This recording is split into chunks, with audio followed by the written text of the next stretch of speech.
Pattern दिखा था बेटा इसमें हम लोग को, ठीक है। ये हम लोग का पार्ट 2 है, पार्ट 2 कैरी करते आइएगा डेली, कम से कम 10-15 करंट अफेयर कराऊंगा और उससे जुड़े हुए फैक्ट जो हमारे एग्जाम्स में रिसेंटली आने की संभावना रहेगी, ठीक है। 17वां आईपीएल 2024, आईपीएल का पूरा नाम बेटा इंडियन प्रीमियर लीग है, ठीक। आयोजन हुआ इसका भारत में और फाइनल खेला गया 17वें आईपीएल का चेन्नई में। कब खेला गया? तो 26 मई को खेला गया। विजेता हुई है कोलकाता और उप विजेता हुई है सनराइजर्स हैदराबाद। सर्वाधिक रन बनाया है विराट कोहली ने और इसके कारण उसको एक वहां पे मतलब पुरस्कार दिया गया है ऑरेंज कैप का। जिस प्रकार फुटबॉल में गोल्डन बूट ये सब बांटा जाता है ना, गोल्डन ग्लव्स, वैसे आईपीएल में बांटा जाता है, सर्वाधिक रन बनाने वाले को ऑरेंज कैप दिया जाता है। तो एग्जाम में ही पूछ सकता है कि आईपीएल में सबसे अधिक रन बनाने वाले खिलाड़ी को कौन सा पुरस्कार दिया जाता है, तो ऑरेंज कैप दिया जाता है। 2024 के 17वें आईपीएल में ऑरेंज कैप विजेता है विराट कोहली। जानते हो ना बेटा, इससे रन कोई बना ही नहीं रहा अभी। पर्पल कैप ये मिला हर्षल पटेल, कहां के खिलाड़ी है? तो पंजाब के। सर्वाधिक शतक बनाया है जॉर्ज बटलर ने, ये खिलाड़ी कहां के हैं? राजस्थान से। किसने? जॉर्ज बटलर ने बनाया। याद रखिएगा, सर्वाधिक जो शतक है वो बनाया है बटलर ने। इसने कुल 2 शतक बनाए हैं पूरे आईपीएल सीजन 17वें सीजन में, 2 शतक बनाए जॉर्ज बटलर ने। सबसे अधिक विकेट लेने वाले हर्षल पटेल थे और सर्वाधिक रन बनाने वाले हैं विराट कोहली, उनको ऑरेंज कप मिला है, ठीक है। चलिए देख ले,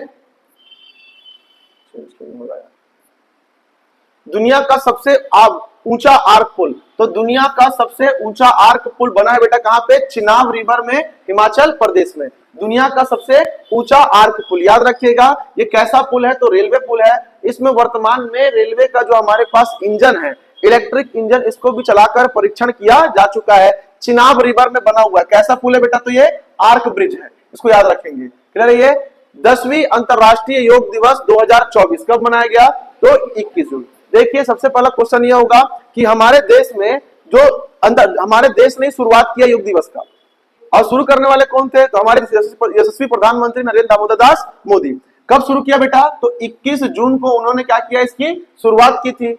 आज 2024 में टोटल 10वां अंतरराष्ट्रीय योगा दिवस मनाया गया है। बड़ी बात तब हो जाती है कि हमारे देश के प्रधानमंत्री किसी चीज की शुरुआत करते हैं और वो अंतरराष्ट्रीय हो जाता है, राष्ट्रीय ना होकर अंतरराष्ट्रीय हो जाता है। तो इंटरनेशनल योगा डे हर वर्ष मनाया जाता है 21 जून को। 21 जून को क्यों मनाया जाता है? तो पृथ्वी के 2 गोलार्धों, उत्तरी और दक्षिणी गोलार्ध में जो सबसे ज्यादा आदमी रहते हैं वो रहते हैं आपके उत्तरी गोलार्ध में, और उत्तरी गोलार्ध का सबसे बड़ा दिन होता है 21 जून को। इसीलिए ज्यादा से ज्यादा लोग योगा में भाग ले सके, पार्टिसिपेट कर सके, इसीलिए योगा दिवस को 21 जून के दिन ही मनाने के लिए चुना गया। चलिए नेक्स्ट देखते हैं हम लोग। यूनेस्को की memory of the world Asia Pacific regional register में शामिल किया गया। इसका नाम ध्यान सुनिएगा, इसके नाम को ध्यान से सुनिएगा कि यूनेस्को की memory of the world. UNESCO का मतलब एक बुक है जिसमें मेमोरी ऑफ द वर्ल्ड रखता है। कुछ किताबों को उसमें विशेष जगह दी जाती है, जैसे उसने हमारी यूनेस्को के बहुत सारे जगहों को विश्व धरोहर में शामिल किया है, उसी प्रकार का उनका एक होता है memory of the world.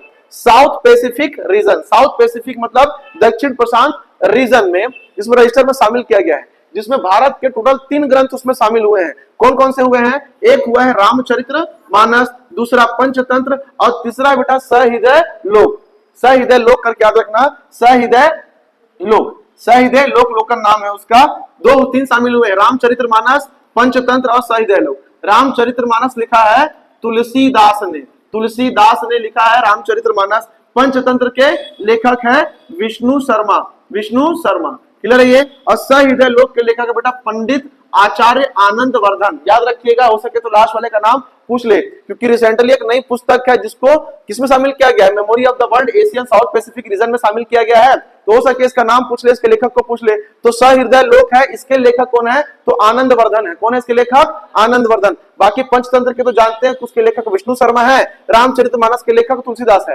Ramayan और रामचरितमानस दोनों अलग अलग पुस्तकें हैं। रामायण को लिखा है महर्षि वाल्मीकि ने और रामचरितमानस को लिखा है तुलसीदास ने। तो रामचरितमानस शामिल किया गया, रामायण शामिल नहीं किया गया है। पंचतंत्र को लिखा है विष्णु शर्मा ने। पंचतंत्र वह किताब है जो बाइबल के बाद दुनिया में सबसे ज्यादा भाषाओं में अगर किसी पुस्तक का अनुवाद हुआ है तो वह है पंचतंत्र की पुस्तक। कौन सी पुस्तक? पंच, मतलब बाइबल के बाद दूसरी सेकेंड लार्जेस्ट सेल जो पुस्तक है या फिर भाषाओं में अनुवाद की गई पुस्तक है वो कौन सी है? पंचतंत्र। बचपन में सुनते नहीं कि ना पंचतंत्र की कहानियां, पंचतंत्र की कहानी वाली किताब है। कहानियों के छोटे छोटे खंडों के माध्यम से जीवन के बहुत बड़े बड़े उद्देश्यों को बड़े आसानी समझा दिया जाता था और काफी अच्छे होते थे वो। फिर देखिए यूनेस्को की सूची में 2024 में, यूनेस्को की सूची में 2024 में केरल के कोझिकोड को भारत का पहला साहित्यिक शहर घोषित किया गया है। केरल के कोझिकोड शहर को भारत का पहला साहित्यिक शहर घोषित किया गया है, अर्थात लिटरेचर सिटी घोषित की गई है कि वहां के लिटरेचर जो है काफी प्रसिद्ध हो गया है। इसी प्रकार से उसको कुछ मेंटेन किया गया है। तो यूनेस्को की सूची 2024 में केरल के कोझिकोड को भारत का पहला साहित्यिक शहर घोषित किया गया है, इसको याद रखिएगा। और भारत का पहला दूसरा क्राफ्ट शहर घोषित किया गया है किसको? तो जम्मू एंड कश्मीर को। चौथा है, ठीक, चलिए देख लेते हैं। जम्मू कश्मीर की समर कैपिटल अर्थात उसकी जो ग्रीष्मकालीन जो राजधानी होती है, श्रीनगर को विश्व की शिल्पी नगर घोषित किया गया है। शिल्पी नगर का मतलब वही है बेटा क्राफ्ट सिटी। क्राफ्ट के बारे में बताया गया था, क्राफ्ट सिटी के बारे में बताया गया था। ये क्वेश्चन काफी इंपॉर्टेंट हो जाते हैं, इसलिए इनको करा रहा हूं। भारत के पहले लिथियम खदान की नीलामी, भारत की पहली लिथियम खदान की नीलामी जो है वो छत्तीसगढ़ के कोरबा जिले के कटघोरा ब्लॉक में की गई है। ठीक है, लिथियम क्या होता है? तो जो आपकी मोबाइल की, कार की, गाड़ी की जो बैटरी आती है जिसको लिथियम आयन बैटरी बोलते हैं ना, LION लिखे रहता है, लॉयन, वो एक्चुअल में लिथियम आयन बैटरी होती है। अब आप लोग देख रहे हैं गवर्नमेंट क्या कर रही है, तो हर तरह का बैटरी बैटरी बैटरी यूज कर रही है। क्यों यूज कर रही है भाई? विदेशों से बैटरी काफी महंगी आती थी, लेकिन अब बैटरी गाड़ी सस्ती आती है, सब्सिडी मिलती, क्यों मिल रही है? क्योंकि उसका जो मेन कंटेंट है लिथियम बैटरी बनाने का वो है लिथियम, और भारत में अब प्रचुर मात्रा में लिथियम पाया गया है। इधर छत्तीसगढ़ में लिथियम मिला है, उधर जम्मू एंड कश्मीर में लिथियम मिला है, जगह जगह लिथियम मिल गया है। तो पहली बार भारत में लिथियम की माइन का उसको नीलामी की गई है, और वो भी कहां पे? अच्छी बात कि छत्तीसगढ़ के कोरबा जिले के कटघोरा ब्लॉक में क्या किया गया बेटा? उसका नीलामी किया गया है। तो ये क्वेश्चन बहुत ज्यादा इंपॉर्टेंट बन जाता है।